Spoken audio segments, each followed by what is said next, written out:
তোমাদের তো আগের ভিডিওতে বলেছিলাম যে আমি বরকিতে বাড়িতে যাচ্ছি।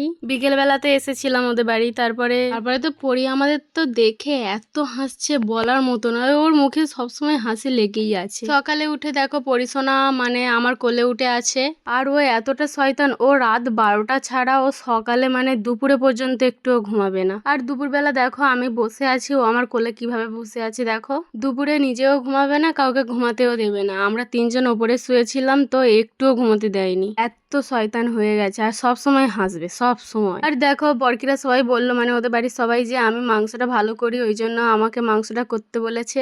তাই আমি সব সিলে ভালো করে সব কিছু মশলা বেটে নিয়ে আর রান্না করতে বসেছি। সমস্ত মশলা আমি সিলে বেটে নিয়েছি, ওই জন্য মাংসের তরকারিটাও খুব সুন্দর টেস্ট হয়েছে। তারপরে দেখো বাদুর, দেখো বরকিদের এখানে নাকি অনেক ছোট ছোট বাদুর বাচ্চা করে মানে বাচ্চা পেরেছিল ওদের জানলাতে। আর এদিকে সন্ধ্যা হতে আবার ময়দা মাখাচ্ছি, ময়দাটা ভালো করে নরম করে মাখাতে হচ্ছে আমাকে।